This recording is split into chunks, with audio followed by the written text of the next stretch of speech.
Halo semua, terima kasih telah bergabung dengan saya. Hari ini kita akan belajar mengenai function dan juga prosedur. Jadi sebelum saya menyampaikan kepada Anda mengenai function dan prosedur, saya berharap Anda mengerti akan materi kita di minggu-minggu sebelumnya. Bila Anda masih belum mengerti akan materi yang sebelumnya, saya berharap Anda bisa mengulas kembali, ya. Nah, baik. Jadi function dan juga prosedur ini merupakan dua hal yang berbeda namun memiliki tujuan yang sama.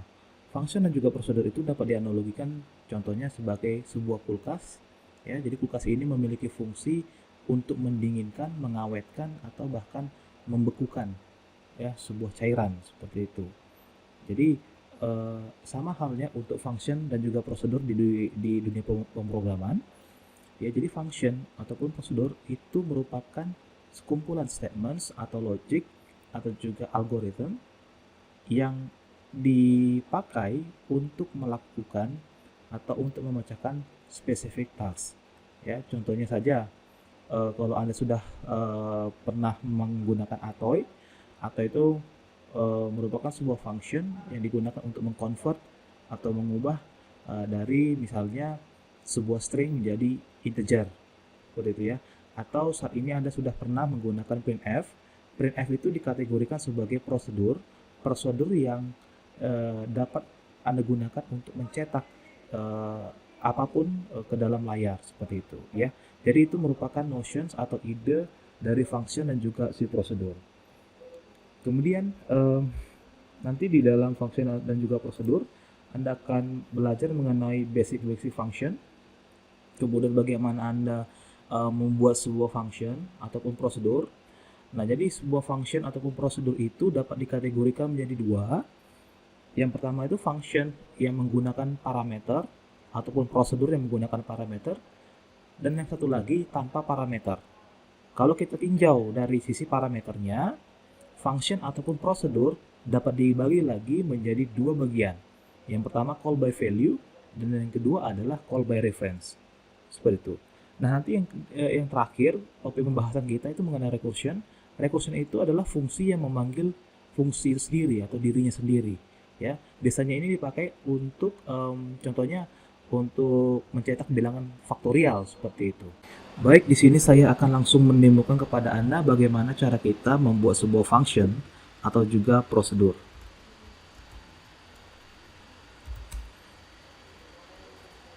Nano my prosedur ya .c. Nah, lagi kita seperti biasanya menginclude yang namanya std.h. Kemudian di sini ada return 1 ya.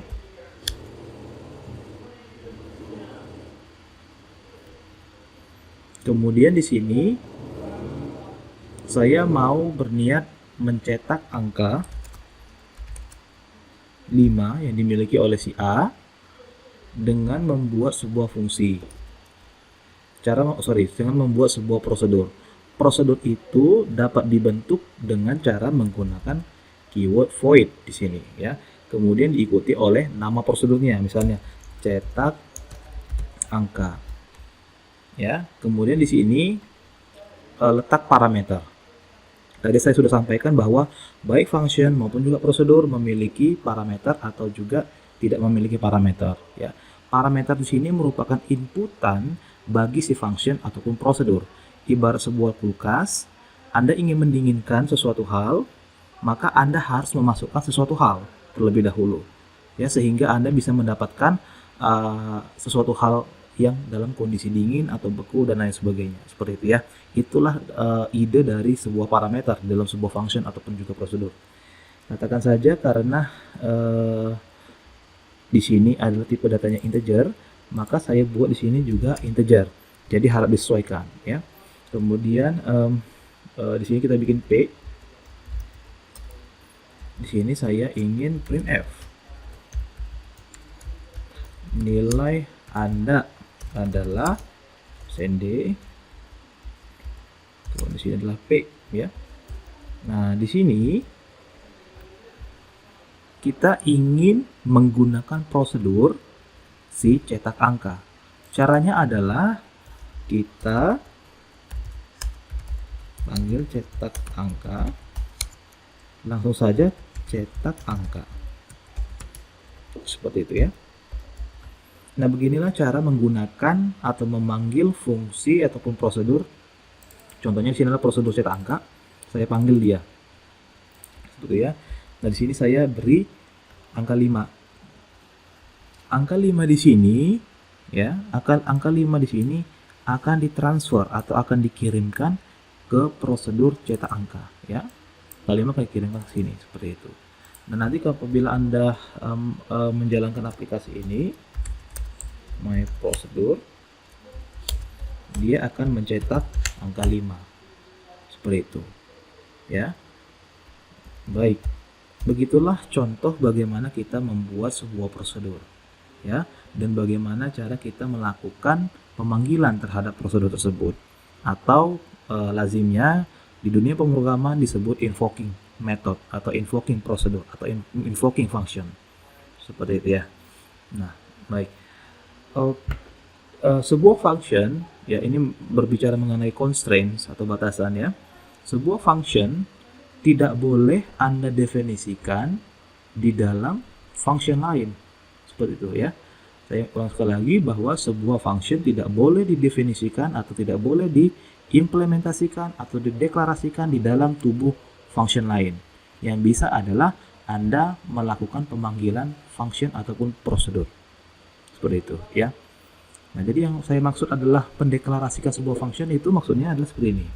Misalnya saya buat sebuah prosedur ya, karena kita topiknya ini masih prosedur ya, konteksnya masih prosedur, maka saya mau buat void misalnya cetak huruf misalnya ya, char C contohnya. Kemudian di sini Anda bikin printf, isinya bla bla bla bla bla bla ya. Ini tidak diizinkan ya. Jadi Anda jangan pernah melakukan pendeklarasian atau melakukan pengimplementasian sebuah prosedur maupun function di dalam function ataupun prosedur lainnya. Ini sangat dilarang ya. Ini bukan approach yang baik seperti itu. Nah, constraint yang kedua, apabila Anda mendeklarasikan sebuah function di atas dari in main ya, bila Anda perhatikan di sini, in main ini merupakan juga function.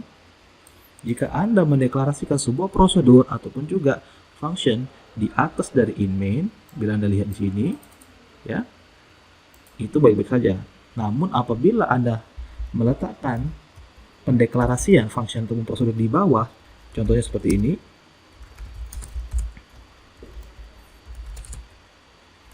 in P, kemudian sini saya buat printf, nilai Anda adalah %d, kemudian sini adalah P ya. Kalau saya hapus di sini, ini akan menyebabkan error ya. Ini akan menimbulkan error. Mengapa error? Karena si compiler kita sebenarnya membaca line per line, 1, 2, 3, 4, 5. Ketemulah si cetak angka di sini. Akan tetapi si compiler kita belum pernah menemukan yang namanya prosedur atau function cetak angka. Nah, inilah yang mengakibatkan error, atau yang disebut dia juga dengan compiling error. Jadi ketika Anda mengcompile, dia akan munculkan error seperti itu ya. Nah, oleh karena itu, untuk mencegah terjadinya error, Anda perlu membuat yang namanya abstract prosedur atau juga abstract function. Karena di sini adalah merupakan prosedur, maka kita akan membuat abstract prosedur. Caranya Anda tinggal mengkopikan aja void cetak angka sampai di tutup kurung ini, ya, void cetak angka in P, kemudian tutup, diikuti oleh semikolon seperti ini, seperti itu ya. Nah, jadi abstract prosedur ini akan memberitahukan kepada si compiler bahwa ada loh yang namanya prosedur cetak angka di mana memiliki parameter ini seperti itu ya. Jadi ini juga applicable untuk yang namanya function ya. Jadi tidak hanya mengenai prosedur. Oke. Baik, langsung saja kita compile. Yep, good. Nah, jadi di sini nilainya tetap 5. Seperti itu. Ya, jadi itulah cara kita bagaimana membuat membuat prosedur dan juga constraint yang ada ketika Anda membuat prosedur seperti itu ya. Nah, sekarang saya ingin mendemokan kepada Anda bagaimana cara membuat sebuah function. Oke. Di sini saya karena sudah saya buat, saya ingin remove dulu.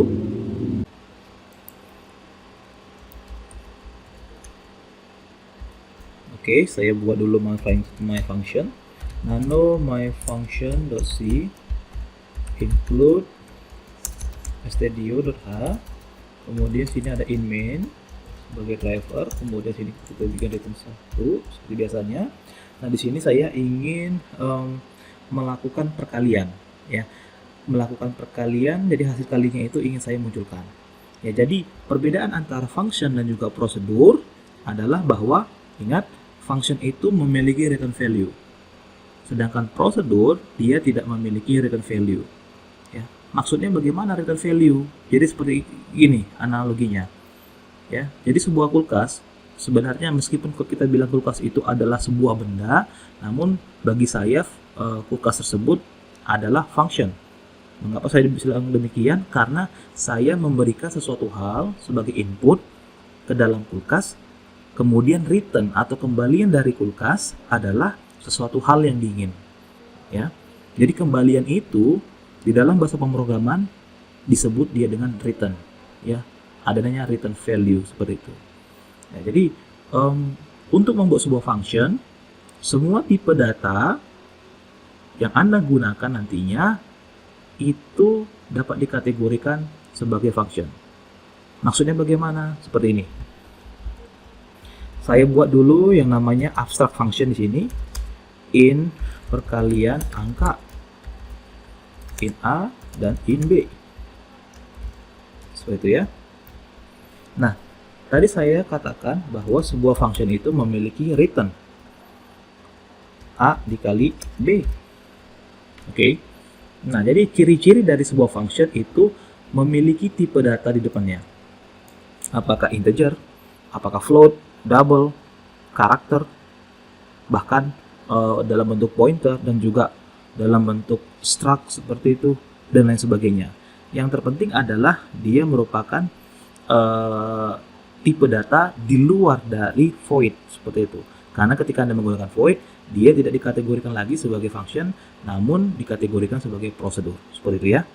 Nah, di sini kalau Anda lihat merupakan sebuah function untuk perkalian angka, di mana dia memiliki dua parameter, dia meminta dua inputan. Yang pertama inputan si A dan inputan si B. Kemudian di sini saya ingin membuat seperti ini, in A misalnya ya 5, in B sama dengan 6. Seperti itu. In hasil sama dengan perkalian angka A, B. Oke, perlu Anda ketahui bahwa penggunaan in A dan in B ya, atau pendeklarasian in A, parameter in A dan in B di sini ini merupakan local declaration. Yang artinya adalah in A dan in B hanya akan dikenal di dalam scope perkalian angka, namun tidak dikenal di luar dari scope-nya seperti di sini. Jadi in A yang di sini dan in B yang di sini tidak sama dengan in A dan in B di sini. Ya. Karena baik yang ini maupun yang ini merupakan local declaration. Seperti itu ya. Jadi tidak ada patokan bahwa ketika dia parameternya in A in B, Anda juga menyatakan di sini adalah in A in B. Itu tidak ya. Anda bisa saja menggantikan ini mungkin dengan M dan N, namun harus diikuti di sini aja ya. Atau Anda juga bisa mengganti B ini menjadi B tambah 3. Tidak ada masalah, contohnya seperti itu ya. Selama Anda mensuplai dua buah data ke dalam ke dalam sebuah function perkalian angka, ya, karena dibutuhkan dua buah, 1 dan 2 seperti itu. Oke, nanti hasil kali antara M dan N itu akan dilemparkan dengan menggunakan return. Ketika dilemparkan, dia akan disimpan ke dalam variabel hasil. Jadi output dari ini, ya, akan disimpan ke dalam hasil. Anda tidak diperkenankan untuk menampung, ya, menampung hasil atau output bila dia merupakan sebuah prosedur. Saya ulang sekali lagi, Anda tidak diperkenankan menampung hasil ataupun output dari sebuah prosedur, karena prosedur tidak mengembalikan hasil seperti layaknya sebuah function seperti ini, ya, yang ada namanya return. Kemudian ketika Anda menggunakan void di sini, void, Anda tidak diperkenankan menggunakan kata-kata return di dalamnya. Oke, ya. Baik, saya langsung saja mencetak printf hasil kali adalah %d. Kemudian di sini saya bikin hasil, ya. Karena A di sini adalah 5, 5-nya akan dikirimkan. B ini merupakan 6 tambah 3 9, 5 kali 9 45 nanti hasilnya, ya. Jadi masing-masing data ini akan dilemparkan ke si M. M ini dimappingkan atau dipetakan ke si A, sedangkan si N akan dimappingkan ke B plus 3 seperti itu, ya. Langsung saja kita compile gcc my function, gcc. Nah, seperti itulah dia, ya. Jadi seperti itulah dia caranya mendeklarasikan atau membuat sebuah function yang ada di dalam bahasa C, ya. Nah, dengan hal yang sama, bila Anda membuat sebuah function ataupun prosedur tepat di bawah dari in main, ya, maka Anda harus membuat abstrak dari function. Contohnya begini, bila saya pindahkan in perkalian angka, in M, in N, di mana dia return M dikali N, seperti itu. Kemudian di sini abstraknya adalah tinggal kita hapus titik koma seperti itu, ya. Jadi tidak ada bedanya dengan si prosedur yang sudah kita buat sebelumnya. Apabila kita compile, semestinya lulus.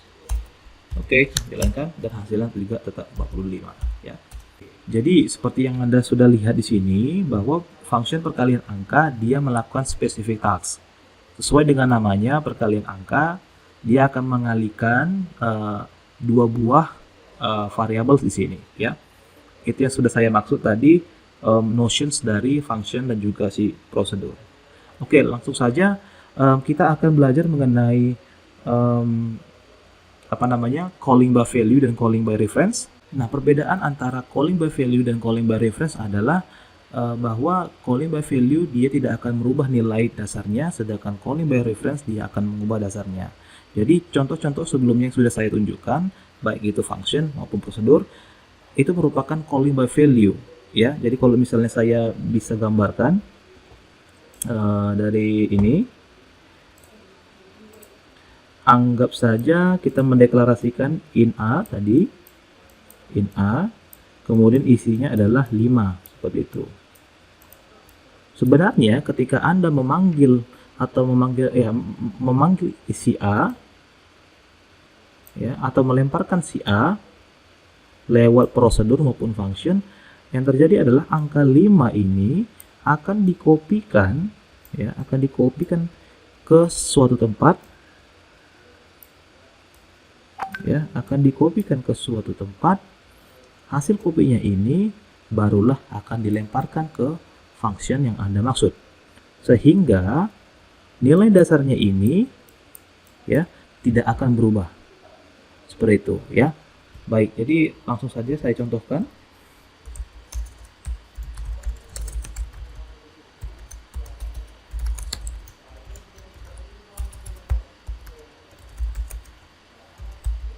Di sini saya bikin deklarasi in A sama dengan 5, Kemudian di sini saya buat void, saya integer, no integer tapi void cetak saya misalnya in m, seperti itu.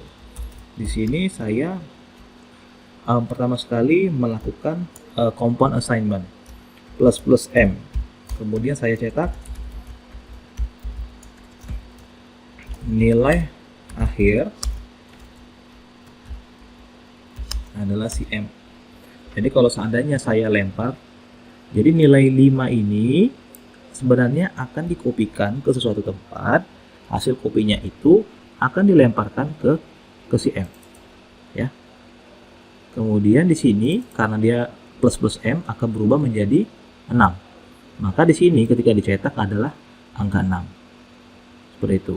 Kalau Anda pelajari ya dari topik kita sebelumnya, bahwa ketika Anda melakukan compound assignment, nilainya ya, nilai sebelumnya itu akan berubah atau terupdate. Akan tetapi karena yang kita lakukan di sini adalah calling by value, maka nilai dasarnya yaitu in A di sini tidak akan berubah. Yang berubah itu adalah hasil kopiannya. Seperti itu ya. Nah, kalau kita bisa lihat di sini GCC call by value, seperti itu ya. Sorry, karena kita di sini nilai akhir. Oke, di sini saya belum memanggil si cetak saya. Oke, good. Saya recompile, kemudian saya panggil. Nilai akhir adalah 6. Akan tetapi nilai sebenarnya, contohnya di sini printf nilai sebelum itu adalah %d, nilai sesudah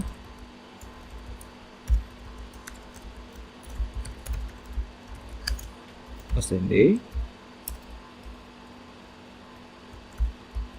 kemudian si A di sini ya.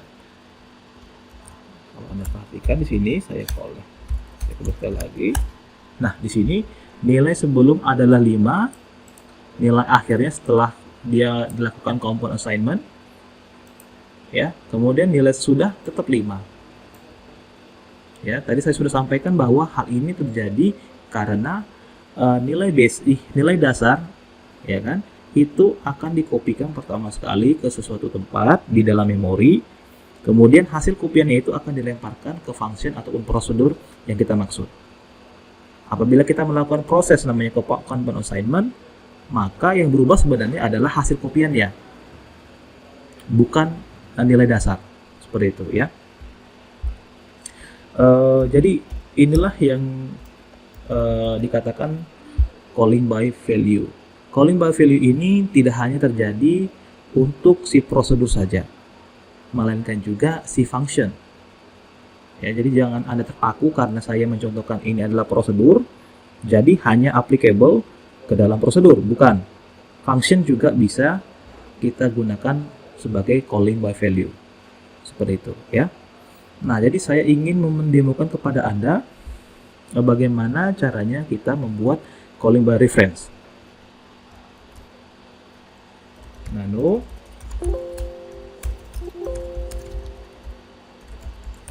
si studio.h in main, kemudian ada return 1. Nah, di sini kita ingin mendeklarasikan in A lagi-lagi 5. Kemudian di sini saya mau mendeklarasikan sebuah abstract function in penjumlahan saya in P. Oke, di sini saya melakukan proses yang namanya compound assignment plus P. Nah, ya. Sebelumnya dia seperti ini ya. Yang di dalam call by value. Karena dia call by reference, bedanya di sini. Yang dikasih adalah address-nya atau pointer. dari sebuah variabel di situ. Jadi dengan adanya reference ataupun address ataupun pointer, seseorang dapat mengubah base value-nya atau nilai dasarnya. Jadi tidak lagi nilai kopian, tetapi langsung nilai dasarnya. Oke. Nah, di sini Anda menggunakan address. Jadi yang akan kita kompon itu adalah nilai dari address itu, ya. Kemudian di sini saya mau sampaikan pointer play di plus kan. Nanti saya akan sampaikan kepada Anda mengapa digunakan tanda pointer, ya. Kemudian di sini saya ingin menjumlahkan, ya, menjumlahkan. Saya menjumlahkan return si 3 ditambah contohnya tambah si pointer p seperti itu, ya. Kemudian saya cetak di sini printf sebelum panggil function nilai si a itu adalah nih. Kemudian di sini kita panggil ya, lah dia penjumlahan saya, ya. Karena yang diminta adalah pointer ataupun alamat, maka kita menggunakan ampersand.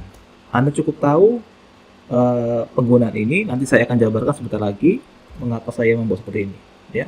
Sorry, a. Kemudian printf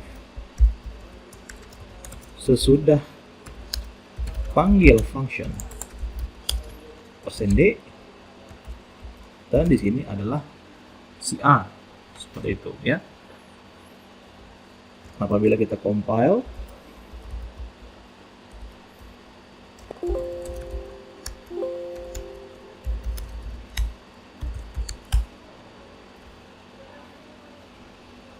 nah, di sini dia sebelum panggil function nilainya adalah 5. Sesudah panggil function nilainya adalah 6. Ya. Di sini saya mau saya mau printf dulu. Oke. Di sini printf menjalankan penjumlahan, ya. Supaya sebagai penanda saja. Sebentar. Ya. Jadi sebelum panggil function nilainya adalah 5, oke, ya, integer a tadi 5. Kemudian dijalankan function penjumlahan. Kemudian setelah panggil function penjumlahan itu angka a telah menjadi 6. Ya. Itu dia berubah. Jadi angka dasarnya itu berubah. Baik, jadi sebelum Anda mengerti mengenai yang namanya calling by reference, saya ingin menjabarkan sedikit saja mengenai pointer.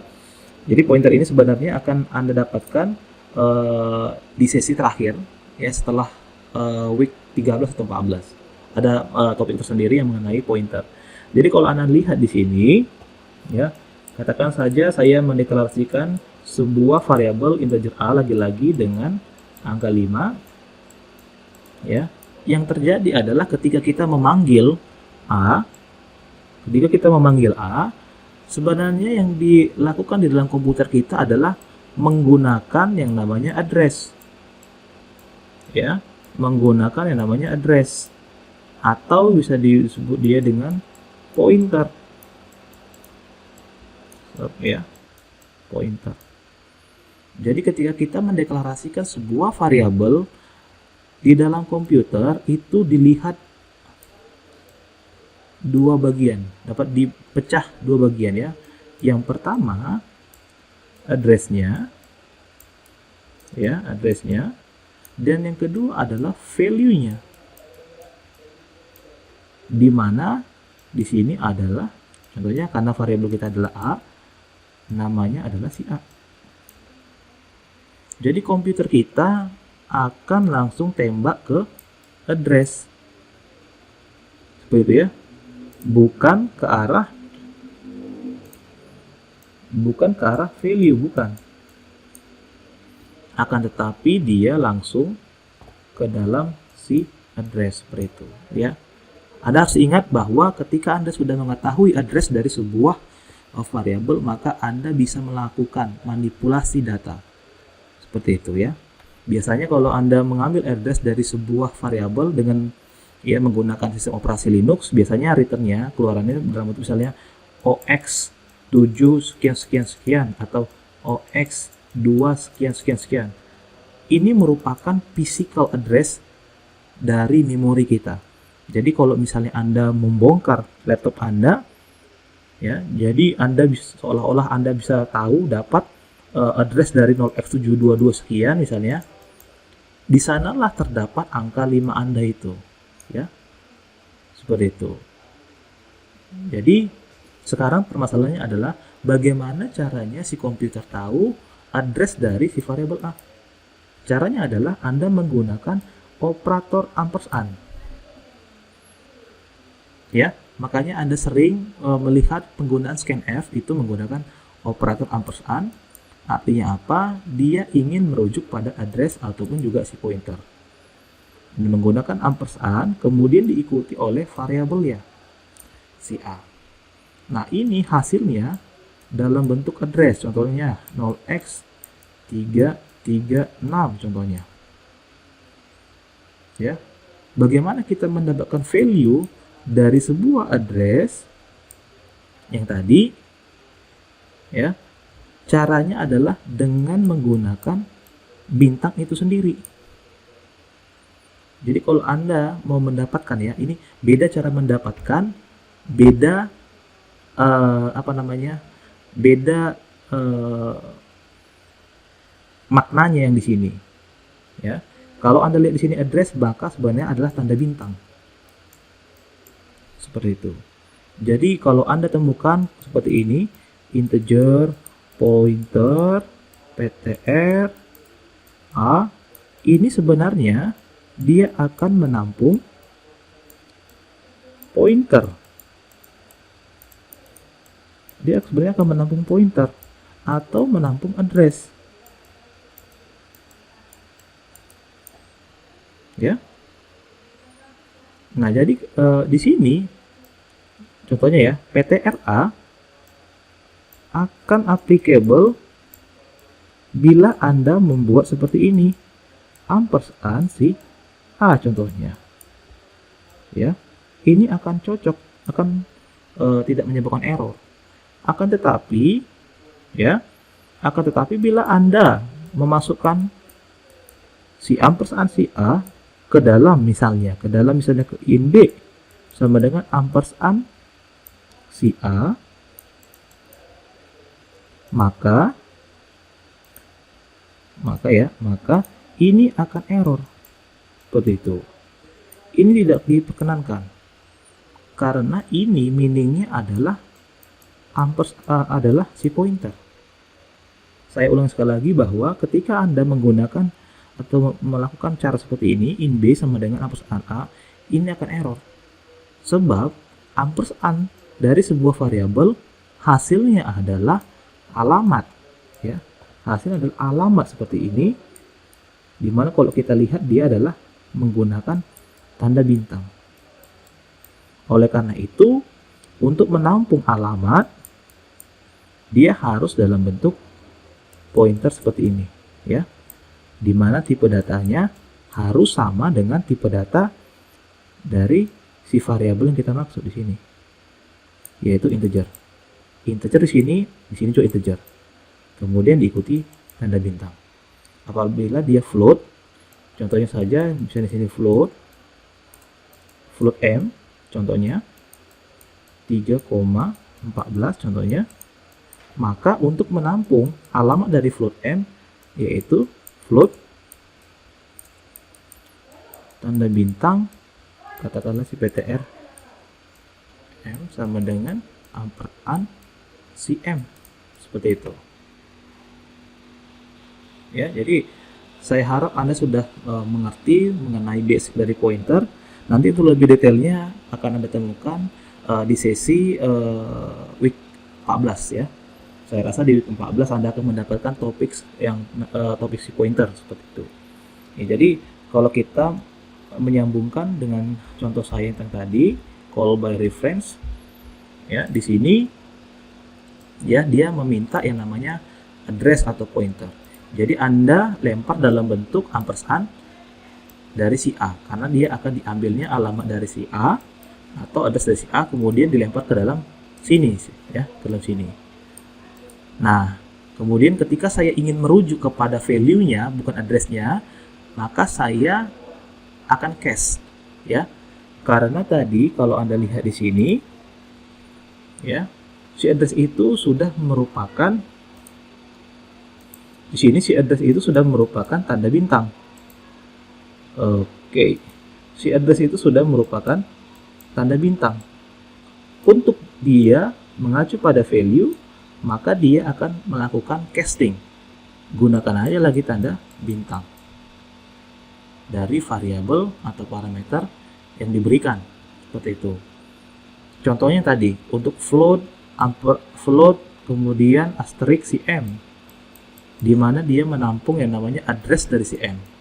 Kalau saya ingin merujuk value dari si M melalui si ptrm, berarti saya tinggal menggunakan yang namanya pointer ptrm, seperti itu. Ya, karena si ptrm sendiri, kalau kita lihat dia secara berdiri sendiri, itu merujuk kepada si address. Maka kalau merujuk pada value, maka perlu asterisk atau tanda bintang di sebelah kiri atas, ya. Nah, kalau Anda lihat sekali lagi di sini, sebelum panggil function nilai A itu adalah 5, kemudian setelah dipanggil function maka terjadilah yang namanya di sini component assignment automatic, value dari si A sebenarnya sudah diubah, ya, lewat address atau pointer yang ada dari si int P. Kemudian saya cetak kembali nilai A yang sebenarnya sudah berubah menjadi angka 6, seperti itu, ya. Satu lagi yang perlu Anda ketahui adalah bahwa parameter itu dapat diisi dia dengan array. Ya, jadi kalau selama ini Anda lihat dari contoh-contoh saya, yang saya lakukan ada melemparkan single value sebenarnya ke dalam sebuah parameter ataupun juga prosedur.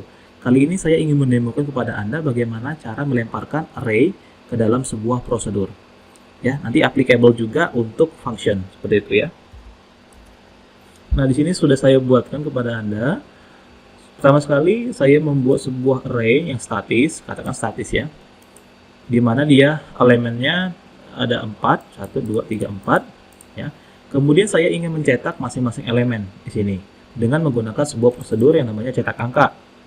Nah, yang saya kirimkan di sini adalah dalam bentuk array, seperti itu. Kalau Anda lihat prosedur cetak angka di sini dalam bentuk abstraknya, saya nyatakan dalam integer pointer ARR. Ya, perlu Anda ingat bahwa sebuah array, apakah itu statik maupun dinamik, dia dilihat oleh si compiler kita dalam bentuk address atau alamat. Saya ulangi sekali lagi, cara cepatnya adalah ketika Anda membuat sebuah array ataupun yang namanya array yang statik ataupun yang dynamic, yang dilihat oleh si compiler kita itu dalam bentuk address ataupun si pointer, seperti itu. Makanya ketika kita ingin berniat melemparkan data ini dengan dalam bentuk array, Anda harus buat dalam bentuk pointer, ya. Nah, Anda juga bisa buat seperti ini sesuai dengan yang Anda buat seperti ini di dalam in main. Bisa saja Anda buat seperti ini in 4, ya, karena Anda sudah buat seperti ini, berarti yang di bawahnya harus Anda ubah, ya, in 4, seperti itu, ya. Kemudian Anda juga bisa buat tanpa sama sekali sama sekali size dari sebuah array tersebut. Namun ini tidak saya rekomendasikan sebab bagi programmer pemula dia akan sering kebingungan karena dia tidak akan tahu berapa sebenarnya size dari array tersebut, ya. Nah, makanya saya lebih prefer untuk menggunakan yang namanya 4 di sini. Apabila Anda menggunakan statik, Anda sudah tahu yang namanya size dari array yang Anda buat. Apabila Anda menggunakan dynamic memory, silahkan Anda menggunakan pointer seperti itu. Tapi penggunaan pointer ini dapat digunakan baik itu yang dynamic maupun static seperti itu ya. Nah, jadi ketika Anda sudah selesai membuatnya di sini, kemudian di dalamnya ini akan dilakukan pencetakan masing-masing elemen seperti itu ya. Nah, inilah contoh bagaimana kita melemparkan data dalam bentuk array. Di sini satu dimensi. Kalau seandainya dua dimensi, sama saja. Kalau dua dimensi untuk yang dynamic array, kemarin kita menggunakan double tanda bintang. Seperti itu ya. Nah, sama halnya untuk kalau Anda menggunakan yang static array, tapi dia double double dua dimensi, maksud saya katakan dia 2 kali 5, misalnya ini juga 2 kali 5, otomatis ya 2 kali 5 ya, tinggal disesuaikan saja dengan datanya seperti itu ya. Jadi sebenarnya poin yang ingin saya sampaikan kepada Anda di sini adalah bahwa Anda bisa mengirimkan data baik itu dalam bentuk single value seperti yang sudah saya lakukan sebelum-sebelumnya lewat prosedur maupun function, dan Anda juga boleh melemparkan data dalam bentuk array ya, dalam bentuk array, baik apakah itu satu dimensi maupun dua dimensi. Tapi kebanyakan selama sesi praktikum, khususnya nanti ketika Anda melanjutkan perkuliahan untuk mata kuliah algoritma dan struktur data, yang paling lazim itu adalah Anda melemparkan pointer ya dalam bentuk dua dimensi seperti itu ya. Jadi pointer yang Anda lemparkan itu ada dua seperti itu ya. Jadi saya harap kepada Anda untuk bisa mencoba-coba di rumah, Anda ulas kembali bila mana ada terjadi error atau Anda tidak tahu, silakan Anda sampaikan lewat forum kita seperti itu ya. Baik, satu hal yang terpenting lagi yang belum saya sampaikan adalah mengenai recursion. Jadi recursion itu merupakan fungsi yang memanggil fungsinya sendiri atau dirinya sendiri. Jadi berikut contohnya. Di sini saya sudah membuat sebuah fungsi recursion. Pertama sekali saya mendeklarasikan sebuah variabel global yaitu inResult. Ya, di sini adalah global. Jadi res ini akan dikenali oleh function rekursif angka dan juga function main di sini. Ya. Kemudian di sini kalau Anda perhatikan, saya membuat sebuah parameter sini in p dalam rekursif angka. Nah, saya akan ngecek pertama sekali p itu apakah masih lebih besar dari 0. Apakah dia lebih besar dari 0? Jika iya, maka dia akan melakukan perkalian terhadap si hasil sebelumnya. Karena kita berniat mau membuat yang namanya bilangan faktorial, maka logiknya adalah seperti ini ya. Res kali sama dengan P. Ini merupakan proses yang namanya compound assignment. Nah, kemudian di sini saya memanggil dirinya juga sendiri, di mana nilai P yang sebelumnya akan dikurangi terlebih dahulu, kemudian barulah dilempar ke dalam si P. Seperti itu ya. Nah, andai saja kita beri dia angka 5. Kalau Anda lihat di sini, saya memanggil function rekursif. Saya beri angka 5, dia masuk angka 5 di sini. 5 lebih besar dari 0, tentu iya. Kemudian 1 dikali sama dengan P, 1 kali 5. Hasilnya adalah 5. Kemudian di sini dipanggil dirinya sendiri lagi. Makanya saya bilang disinilah proses atau letak rekursif ya. Nah, dia memanggil dirinya sendiri, akan tetapi angka sebelumnya itu 5, dia akan dikurangi dengan 1 ya, minus P. Jadi adalah 4. Maka yang masuk ke dalam si P di sini adalah 4. Apakah 4 lebih besar dari 0? Tentu iya. Maka result yang sebelumnya adalah 5 ya, karena kan sebelumnya 1 kali 5 dikalikan dia dengan 4. 5 kali 4 adalah 20. Oke, kemudian dipanggil kembali di sini. Ya, 20. Kemudian tadinya adalah 4 yang terakhir kali, minus minus P menjadi 3. Masuk ke sini adalah 3.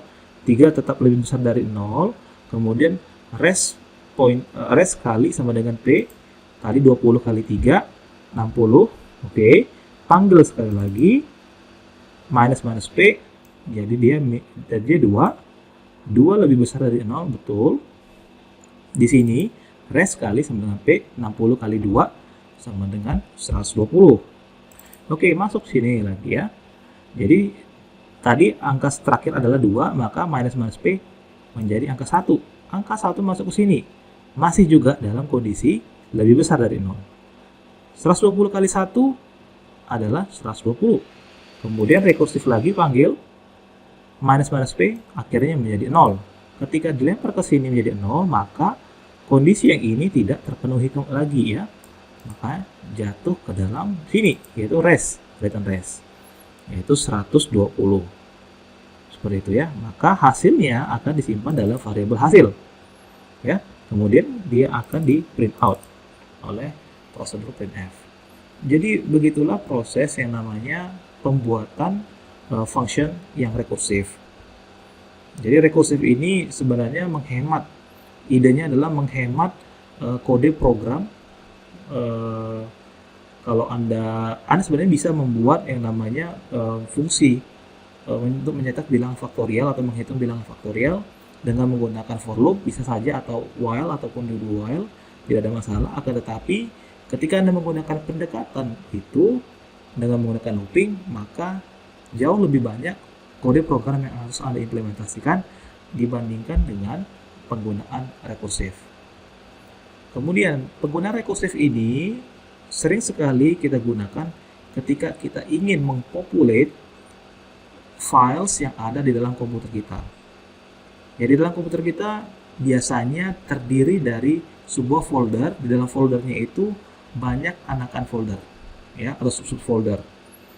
Jadi misalnya ada folder Windows, kemudian di folder Windows itu ada di dalamnya folder perkuliahan. Di dalam folder perkuliahan itu ada lagi folder mata kuliah ini. Di dalam folder mata kuliah ini ada lagi folder. Nah, untuk bisa masuk ke dalam sebuah folder, saya adalah folder anakan, maka cara yang paling efisien itu adalah dengan menggunakan pendekatan rekursif. Seperti itu, bukan pendekatan looping. Seperti itu ya. Nah, jadi itulah ide kenapa kita perlu yang namanya recursive function ataupun prosedur. Jadi saya rasa demikian yang bisa saya sampaikan untuk topik kita hari ini mengenai function dan juga prosedur. Saya berharap Anda bisa tetap berlatih di rumah. Bila mana ada pertanyaan, silakan Anda layangkan ke forum yang sudah kita buat sebelumnya.